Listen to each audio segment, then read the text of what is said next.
नमस्कार, रीवा 24 न्यूज में आपका स्वागत है। ताज़ा तरीन खबरों के साथ मैं शैलेंद्र। सबसे पहले प्रमुख खबरें। 25 व 26 अगस्त को कोरोना वैक्सीनेशन महाअभियान कार्यक्रम में शामिल होकर वैक्सीन लगवाने की गई अपील।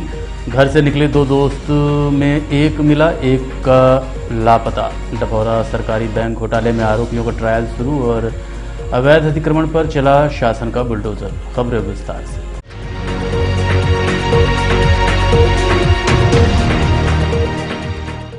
25 व 26 अगस्त को मध्य प्रदेश सहित रीवा में कोरोना वैक्सीनेशन महाअभियान कार्यक्रम का आयोजन किया जाएगा।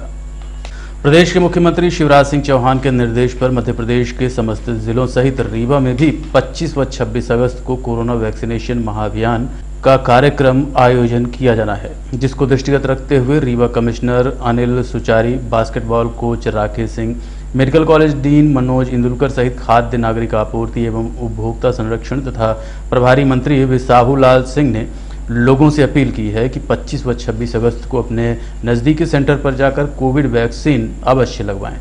जैसा कि सबको विदित है कि दिनांक 25 और 26 को मध्य प्रदेश में वैक्सीन का टीकाकरण का महाअभियान शुभारंभ होगा।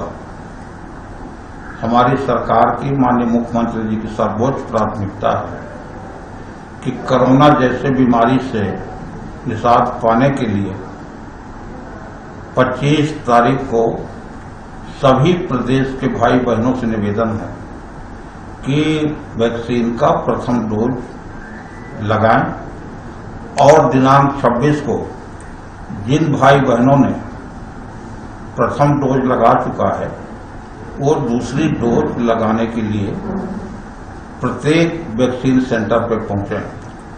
मैं प्रदेश के सभी भाई बहनों से निवेदन करूंगा कि कोरोना जैसे बीमारी से निजात पाने के लिए वैक्सीन ही एक ऐसी माध्यम है जिसके माध्यम से हम कोरोना जैसे भीषण बीमारी से छुटकारा पा सकते हैं। नमस्कार। कोविड वैक्सीनेशन की सतत प्रक्रिया चल रही है। इसी में 25 और 26 को एक महाअभियान के द्वारा अधिक से अधिक लोगों को वैक्सीनेशन किया जाना है। मेरा आप सभी लोगों से निवेदन है, कोविड की जो तीसरी लहर आने की जो संभावना व्यक्त की जा रही है उसके पूर्व सभी लोग वैक्सीनेशन अपना करा लें। जिन लोगों ने प्रथम डोज लगाया है या नहीं लगाया वो प्रथम डोज लगा लें। जिन लोगों ने प्रथम डोज लगा लिया है लेकिन द्वितीय डोज नहीं लगाया है उनसे मेरा निवेदन है कि वो द्वितीय डोज जरूर लगवा दें। इसमें किसी भी तरह के साइड इफेक्ट देखने में हम लोगों ने यहाँ पर नहीं दिखाएगा। अगर किसी को साइड इफेक्ट हुआ भी है तो थोड़ा बहुत हुआ है जिसमें कोई दिक्कत नहीं है। तो मेरा ये मानना है कि हम अगर अधिक से अधिक वैक्सीनेशन कराएंगे तो इस कोविड अगर किसी व्यक्ति को हो भी जाता है तो उसका जो दुष्प्रभाव आता है वो बहुत ही कम होगा। ये रिसर्च में भी सिद्ध हुआ है। मध्य प्रदेश शासन लगातार एक अभियान के रूप में इस कोविड रूपी जो बीमारी है इसके विरुद्ध टीकाकरण का अभियान लगातार चलाए हुए है और इसी का परिणाम है कि बहुत बड़ी संख्या में लोगों को टीकाकरण हुआ है, परंतु अभी भी बहुत से लोग टीकाकरण से बचे हुए हैं। तो साथियों, हम सबको आगे आके टीकाकरण कराना है। 25 अगस्त और 26 अगस्त को महाअभियान टीकाकरण का चलाया जा रहा है। इस दौरान बहुत बड़ी संख्या में टीकाकरण किया जाएगा। अतः मेरी अपील है, जो भी जिनको अभी टीकाकरण नहीं हुआ है, चाहे पहली डोज चाहे दूसरी डोज, टीकाकरण केंद्र में पहुँचें और 25 और 26 अगस्त को टीका लगवाएं। मैं यह भी अपील करूंगा कि आप स्वयं तो टीका लगवाएं ही, अपने परिवार में जो लोग बच गए हैं उनको भी टीकाकरण करवाएं। इसके अतिरिक्त अगर आप संभव हो सके तो आप अपने मोहल्ले में जो लोग टीकाकरण से छूट गए हैं उनको भी प्रेरित करें और 25 और 26 अगस्त को जो टीकाकरण के केंद्र हैं वहां लेके पहुंचे और टीकाकरण करवाएं। धन्यवाद। राकेश सिंह चौहान, बास्केटबॉल कोच, रीवा जिला। मैं अपने खिलाड़ियों से अपील करती हूं कि ज़्यादा से ज़्यादा वैक्सीन लगवाएं, अपने परिवार को सुरक्षित रखें। अभी इस बीच 25 और 26 को महाअभियान शुरू होने वाला है वैक्सीनेशन का, तो इसमें ज़्यादा से ज़्यादा भागीदारी करें और अपने परिवार को सुरक्षित रखें। सोमवार को घर से निकले 2 दोस्तों में से एक की खदान में लाश मिली है, वहीं दूसरा लापता बताया जा रहा है। रीवा के रायपुर थाना क्षेत्र अंतर्गत भलुहा निवासी मोरुम खदान के पास आज एक अज्ञात युवक की लाश देखी गई। साथ ही मौके पर एक मोटरसाइकिल और लॉकेट भी मिले हैं, जिसकी सूचना स्थानीय लोगों द्वारा पुलिस को दी गई। मौके में पहुंची पुलिस ने लॉकेट व मोटरसाइकिल के माध्यम से जब पड़ताल शुरू की तो सामने आया कि यह लॉकेट महफूज खान का है, जो कि वर्तमान समय में जेल के अंदर है। जो लाश है वो उसी के भाई मकसूद की है। जानकारी के अनुसार मकसूद सोमवार को अपने दोस्त शमशेर के साथ सज्जनपुर जाने के लिए निकला था, तब से घर वापस नहीं आया। परिजनों ने हत्या कर शव को ठिकाने लगाने का आरोप लगाया है। वहीं पुलिस द्वारा पंचनामा उपरांत शव को पीएम हेतु भेज दिया गया है और दूसरे दोस्त की तलाश में जुटी है। जब तक दूसरे साथी का पता नहीं चलता तो मौत का रहस्य बरकरार रह सकता है। हालांकि पुलिस द्वारा मामले की गहन पड़ताल की जा रही है। मोटरसाइकिल खड़ी रही, अकाल नहीं खड़ी रही, कुछ सदागर के लड़का भड़का जमुना उड़ रहे, छोटका बा तो वहीं के साथ चला रहा, अब बड़का भाई आया अब रहा यहाँ पूछ। घर से कै बजे का रहा तुमको नहीं मालूम है? हम नहीं जाना, पेपर वाले सुबह 6 बजे नहीं जाते। हाँ डभौरा सहकारी बैंक घोटाला मामले में आरोपियों का ट्रायल शुरू हो चुका है। विशेष लोक अभियोजक ने इसकी जानकारी दी। रीवा जिले के डभौरा सहकारी बैंक घोटाले मामले में 16 आरोपियों पर आरोप तय होने के बाद कोर्ट में ट्रायल शुरू हो गया है। उक्त मामले में 17 आरोपी बनाए गए थे, जिसमें से मुख्य आरोपी रामकृष्ण मिश्रा भी शामिल है, जिसमें से एक आरोपी लेखापाल की मौत हो चुकी है। पहले दिन तत्कालीन एसडीओपी का बयान लिया गया। उन्होंने कोर्ट को बताया कि थाना प्रभारी के साथ कार्रवाई करते हुए मुख्य आरोपी रामकृष्ण मिश्रा समेत 3 आरोपियों के पास 2015 में 76 लाख रुपए सोने के बिस्किट, जेवर, बैंक एफडी व पासबुक बरामद किया गया था। आरोपियों के वकीलों ने लगभग 5 घंटे तक क्रॉस क्वेश्चन किया। इस मामले में 4 पब्लिक सर्वेंट, 12 प्राइवेट आदमियों को आरोपी बनाया गया है। सैनिटरीज खाते से आरोपियों रामकृष्ण मिश्रा की सह पर 16 करोड़ 14 लाख रुपए की राशि का गबन किया गया था। इस संबंध में विशेष लोक अभियोजक सचिन द्विवेदी से रीवा 24 ने बात की।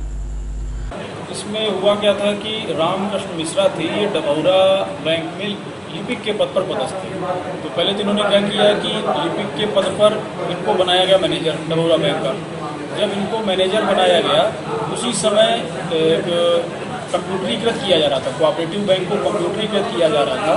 तो कंप्यूटरीकृत करने का एक दिनांक तय था। उस दिनांक को जब कंप्यूटरीकृत किया गया तो एक डिफरेंस आ गया मैनुअल खाते में और कंप्यूटर खाता में, एक डिफरेंस आ गया। तो उस डिफरेंस की राशि को सैलरीज अकाउंट खोल के रख दिया गया कि वास्तविक जो खातेदार मिलेंगे वास्तविक खातेदारों तक ये राशि धीरे धीरे चली जाएगी। रामकृष्ण मिश्रा के जो वरिष्ठ अधिकारी थे, आपके महाप्रबंधक थे विजय सिंह परिहार, अतिरिक्त महाप्रबंधक थे अमरनाथ पांडे, आर.के. पचौरी, इन सारे लोगों ने साठगांठ की और रामकृष्ण मिश्रा ने अपनी आईडी से, हर बैंक कर्मचारी को एक आईडी दी जाती थी, उस आईडी से वो बैंक के किसी भी खाते तक एक्सेस रखता था। तो अपनी आईडी से इसने क्या किया कि सैलरीज खाते से फर्जी खातेदारों के खाते बनाए और बहुत सारे जाली दस्तावेज बनाए, अपने रिश्तेदारों के नाम से खाते खुलवाए। तो सैलरीज खाते की राशि अपनी आईडी का उपयोग करके अपने रिश्तेदारों के और परिचितों के नाम सब ट्रांसफर कर दिया सरकारी पैसे, और उस पैसे को फिर अलग अलग तरह से प्राप्त किया और इन आरोपियों ने अपने आप में बंदरबांटी की। ये मामला था। तो कुल 16 करोड़ 14 लाख रुपए का गबन इन लोगों ने किया था। उसका ट्रायल मान ली विशेष न्यायालय से गिरीश दीक्षित जी के यहाँ चल रहा है। तो 4 लग चुके हैं, उसमें 16 आरोपी हैं, जिसमें से 4 पब्लिक सर्वेंट हैं और 12 प्राइवेट लोग। सारे लोगों के ऊपर चार्ज लग चुका है, ट्रायल इसका चालू है। कल आशुतोष पांडे जी थे डीएसपी हेडक्वार्टर, तो उनका बयान हुआ था। आज 2 गवाह आए थे प्राइवेट लोग, उनका बयान हुआ है। तो मामला ट्रायल में चल रहा है और इसको फरवरी 2022 तक माननीय उच्चतम न्यायालय का डायरेक्शन है कि इसको समाप्त करना चाहिए। इसमें कुछ रीवा के बड़े व्यापारियों का नाम भी सामने आ रहा है जिनके द्वारा पैसे को इधर उधर किया गया है।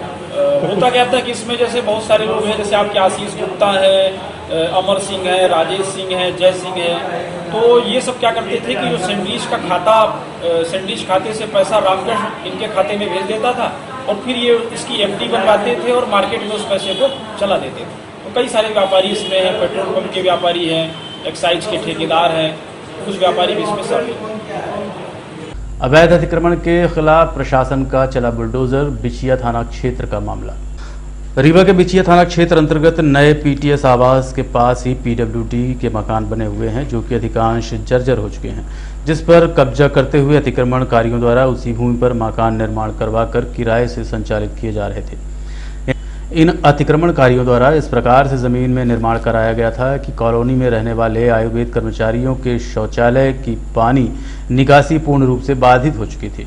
शौचालय का पानी घर के अंदर भर रहा था, जिसके बाद कर्मचारियों द्वारा अतिक्रमणकारियों से बात की गई, लेकिन उन्होंने पानी निकासी बहाल नहीं होने दिया, जिसको मद्देनजर रखते हुए कर्मचारियों द्वारा रीवा कमिश्नर, कलेक्टर, नगर निगम, पीडब्ल्यूडी समेत अन्य संबंधित कार्यालयों में जानकारी दी गई। साथ ही सीएम हेल्पलाइन में भी शिकायत दर्ज करवाई। इसके बाद प्रशासन नींद से जागा और नगर निगम, जिला प्रशासन व बिछिया थाना पुलिस की मौजूदगी में जेसीबी के माध्यम से अवैध अतिक्रमण को हटाने की कार्रवाई की। इस दौरान कुछ महिलाओं द्वारा कार्यवाही में बाधा डालने का प्रयास भी किया गया, लेकिन मौके में महिला पुलिस की मौजूदगी के चलते महिलाओं की नहीं चलने दी गई। साथ ही शिकायतकर्ता कर्मचारी के ऊपर अतिक्रमणकर्ताओं ने दबाव बनाते हुए धमकाने का प्रयास भी किया। इस संबंध में नायब तहसीलदार यतीश शुक्ला व शिकायतकर्ता से बात की। ये यहाँ पर पीएम आवास जो है, ये यहाँ पर तो खाने के पास पर यहाँ पर पीडब्ल्यूडी के सरकारी शासकीय आवास बने हुए हैं। कुछ आवास जो समय के साथ जर्जर होने के साथ गिर गए थे, और जो आवास जर्जर होकर गिर गए थे उन्हीं जर्जर मकानों पर ही यहाँ पर अतिक्रमण कर लिया गया था यहाँ के लोगों के द्वारा। पर ऐसी जानकारी प्राप्त हुई कि जो लोग यहाँ रह रहे थे अतिक्रमण करके, उनको पीएम आवास भी आवंटित हो चुके हैं। वो अपने आवास में न जाकर के अभी भी अपना कब्जा अवैध रूप से बनाए हुए थे। पिछले 6 महीने से हम लोग यहाँ पर आ रहे थे और निरंतर इन लोगों को सूचित कर रहे थे कि जो अवैध रूप से आपसे कब्जा किया गया है वो खाली कर दीजिए। साथ में जो यहाँ पर निवास रहते हैं शासकीय आवासों में शासकीय कर्मचारी, उनके घरों से जल निकासी की व्यवस्था और ये सारी चीज़ें बंद कर दी गई हैं अवैध कब्जे के कारण से। उन्होंने भी सीएम हेल्पलाइन में शिकायत कर रखी थी कि हमारे यहाँ से जो पानी है जल निकासी नहीं हो पा रही है। उसी के तहत पीडब्ल्यूडी और नगर निगम, थाना प्रभारी बिछिया और जिला प्रशासन की तरफ से स्थानीय कार्रवाई की जा रही है यहाँ पर, और उसी के तहत अवैध कब्जा यहाँ पर खाली कराया जा रहा है। पूरा मामला हमारा शौचालय बंद था। हमारा शौचालय नाली बंद होने के कारण हमारी पानी हमारे आंगन में भर जाता है, बाहर भर जाता है। हम कहाँ से निकले, कहाँ जाएं, और शौचालय के लिए हम कहाँ जाएं? सबसे बड़ी शौचालय की समस्या है हमारी। जी, हमने नगर निगम को दिया था और पीडब्ल्यूडी विभाग को दिया था, कलेक्टर साहब को दिया था, कमिश्नर साहब को दिया था, एसपी साहब को दिया था और थाना बिछिया में दिया था हमने आवेदन। अब कठिनाई आ रही कि अब हमें धमकी दे रहे हैं कि अब हम आपको जान से मारने की धमकी दे रहे हैं ये लोग। फायर फाइटिंग कार्यशाला का आयोजन कर महिला कर्मचारियों को दिया गया प्रशिक्षण। रीवा के संजय गांधी अस्पताल में फायर फाइटिंग कार्यशाला का आयोजन कर नर्सों को अग्निशमन विभाग द्वारा प्रशिक्षण दिया गया। इस दौरान आग लगने के कारण, तरीके तथा उन पर तात्कालिक कार्रवाई करते हुए आग पर काबू पाने के तरीके बताए गए। इस संबंध में प्रशिक्षण ले रही महिला कर्मचारी से बात की गई। जैसे आग लगने का कई रीज़न होता है, इलेक्ट्रिकल भी होता है और अल्कोहलिक भी होता है, पेट्रोल से भी होता है, सब चीज़ से होता है और ऑक्सीजन से भी होता है। ठीक है, तो अगर इलेक्ट्रिकल से हो रहा है तो उनका मेन स्विच अपन ऑफ करके डिस्कनेक्ट करना है। इसके अलावा अगर ऑक्सीजन से है और कुछ छोटा उससे है तो ये सिलेंडर को अपन ओपन करके उसको तुरंत उसको इमीडिएटली उसको आप मैं आपको थोड़ी देर से फोन कर रही हूँ ना, यहाँ ट्रेनिंग में कम हो जाएगी वो आपको आग बुझ जाए। किसी आदमी को भी आग लगती तो क्या जाएंगे आप?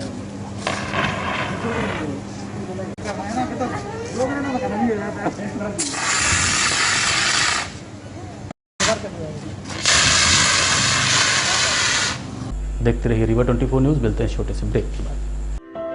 हड्डी जोड़ एवं रीढ़ रोग तथा स्त्री रोग एवं प्रसूति रोग का इलाज एक ही छत के नीचे। विघ्नहर्ता hospital and trauma centre, hotel landmark के पास, रतहरा, रीवा। डॉक्टर संतोष सोनी, पूर्व चिकित्सक, बॉम्बे हॉस्पिटल, मुंबई। हड्डी जोड़ एवं रीढ़ रोग विशेषज्ञ, छोटे चीरे एवं दूरबीन विधि द्वारा हाथ तथा पैर की हड्डियों का ऑपरेशन। गठियाबात, जटिल एवं बिगड़े हुए फ्रैक्चर का बेहतर इलाज करते हैं डॉक्टर संतोष सोनी। विघ्नहर्ता हॉस्पिटल ट्रॉमा सेंटर में ही स्त्री एवं प्रसूत रोग विशेषज्ञ डॉक्टर शैलजा सोनी भी उपलब्ध हैं, जिनकी देखरेख में नॉर्मल डिलीवरी, सिजेरियन ऑपरेशन एवं बच्चेदानी से संबंधित ऑपरेशन की बेहतर सुविधा। संतानहीन दंपत्ति तत्काल संपर्क करें। विघ्नहर्ता hospital and trauma centre, hotel landmark के पास, रतहरा रीवा। सुविधाजनक एवं सफल इलाज हेतु आज ही संपर्क करें विघ्नहर्ता hospital and trauma centre, hotel landmark के पास, रतहरा रीवा। मोबाइल नंबर 7828781983 अथवा 8462956774 पर। प्रदेश स्तरीय पदाधिकारियों की उपस्थिति में शिवसेना जिला इकाई रीवा ने बैठक का आयोजन किया। शिवसेना जिला इकाई रीवा द्वारा बैठक का आयोजन किया गया। इस दौरान प्रदेश व संभाग सहित जिला स्तरीय पदाधिकारी व कार्यकर्ता की मौजूदगी देखी गई। इस दौरान पदाधिकारियों ने कहा कि मध्य प्रदेश की राजनीति में रीवा जिला सहित विंध्य की बहुत बड़ी भूमिका रहती है। यहाँ एक से बढ़कर एक कदावर नेता पूर्व में रहे और वर्तमान समय पर भी हैं, लेकिन चाहे पक्ष का हो या विपक्ष का, सभी नेता अपना व्यापार संचालित कर रहे हैं, जिसके चलते यहाँ बेरोजगारी का अंबार लगा हुआ है। यहाँ के युवा देश प्रदेश में अपनी रोजी रोटी के लिए पलायन कर रहे हैं। और भी बैठक के दौरान प्रदेश पदाधिकारी शिवसेना ने भाजपा और कांग्रेस पर आरोप लगाए। आप खुद सुनिए उनके आरोपों को उन्हीं की जुबानी। मध्य प्रदेश की राजनीति में अहम भूमिका रखने वाला यह रीवांचल, और यहाँ जिस प्रकार से राजनीति में कद्दावर नेता यहाँ पे जन्म लिए हैं और उसके बाद यहाँ बेरोजगारी का अंबार लगा हुआ है। यहाँ के युवा पूरे प्रदेश में, पूरे देश में भटक रहे हैं। साथ ही यहाँ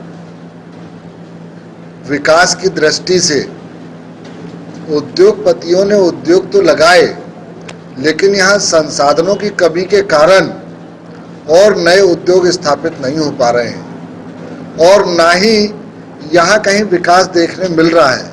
कई मार्ग तो ऐसे हैं जो 20-20 साल से बन रहे हैं, लेकिन आज तक पूरे ही नहीं हो पा रहे हैं। और यहाँ के जो राजनीतिक व्यक्ति हैं वो सिर्फ व्यापार में लिप्त हैं, ना कि यहाँ के युवाओं की, यहाँ के परिवार के माता पिता अपने खून पसीने की कमाई से अपने परिवार के सदस्यों को पढ़ा लिखा रहे हैं, लेकिन उसके बावजूद भी वो पढ़ने लिखने के बाद भी, ग्रेजुएट पोस्ट ग्रेजुएट होने के बाद भी दर दर की ठोकरें खा रहे हैं। इसका पूरी जिम्मेदारी यहाँ के जो पक्ष और विपक्ष में नेता रहे हैं उनकी जिम्मेदारियां हैं। उन लोगों ने यहाँ के लोगों की सिर्फ वोट को हथियाने का काम किया है, और उसके बाद अगर कांग्रेस और भाजपा के लोग दोनों मिलकर के सिर्फ व्यापार चलाने में व्यस्त हैं, जिसके कारण यहाँ के क्षेत्र की जनता, चाहे वो रीवा हो, सतना हो, सीधी हो, सिंगरौली हो, सभी जगह बहुत बुरा हाल है। और तो और यहाँ के मार्गों की भी ऐसी हालत है, जिस प्रकार से युवाओं की हालत है उसी प्रकार से मार्ग की भी हालत है। रीवा में बघेलखंड व बुंदेलखंड का पर्व कजलियां धूमधाम से मनाया गया।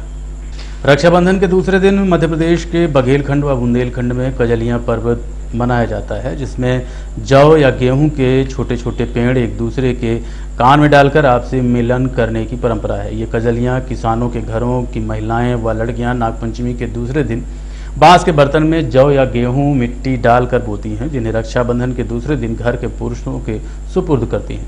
घर के पुरुष उन्हें उपहार व सगुन के रूप में पैसे देते हैं।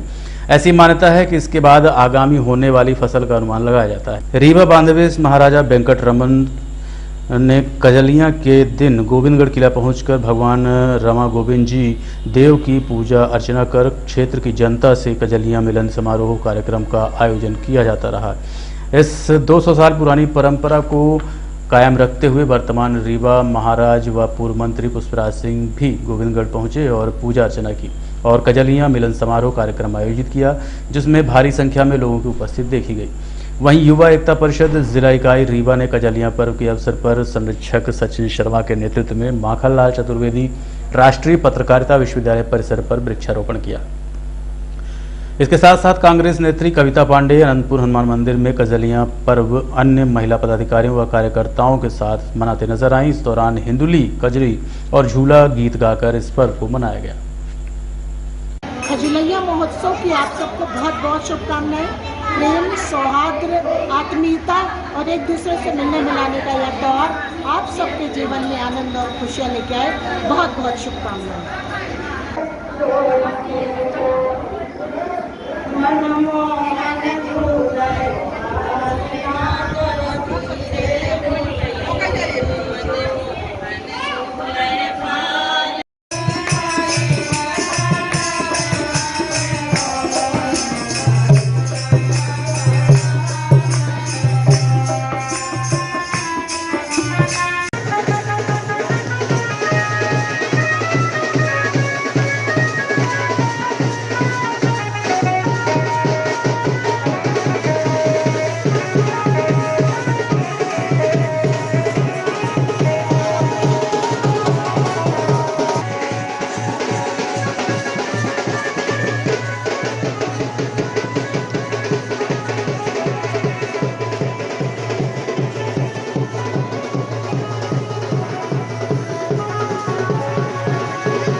ओरन फाउंडेशन द्वारा अनाथ बच्चों के साथ मनाया गया रक्षाबंधन पर्व। ओरन फाउंडेशन के संरक्षक व बघेली कलाकार राज द्विवेदी के नेतृत्व में उनकी युवा टीम रक्षाबंधन पर्व के दिन अनाथालय पहुंची और अनाथ बच्चों के साथ रक्षाबंधन का पर्व मनाया। इस दौरान शिल्पी सिंह परिहार व कोमल पटेल नामक बहनों ने अनाथ आश्रम में रह रहे भाइयों को सर्वप्रथम टीका लगाया। उसके बाद उनके कलाइयों में राखी बांधते हुए उन्हें मिठाई खिलाई। इस दौरान अनाथ आश्रम जेल मार्ग में रह रहे अनाथ बच्चे काफी उत्साहित दिखे। इस प्रकार के आयोजन के लिए सिटी केबल नेटवर्क रीवा 24 परिवार बघेली कलाकार राज द्विवेदी का आभार व्यक्त करता है और अन्य सामाजिक संगठनों से भी अपील करता है कि इन अनाथ बच्चों के साथ साथ बारी बारी से प्रत्येक त्यौहार मनाए ताकि माँ बाप का परिवार उन्हें पूरी तरह से मिल सके और उससे वंचित न रहें। इन अनाथ बच्चों का अकेलापन दूर हो सके। इसके साथ साथ समाज में प्रत्येक व्यक्ति का दायित्व है कि इन अनाथ बच्चों के लिए अपनी हैसियत के हिसाब से हर संभव मदद करे और शासन प्रशासन भी इस ओर ध्यान दे ताकि एक अच्छे समाज का निर्माण हो सके।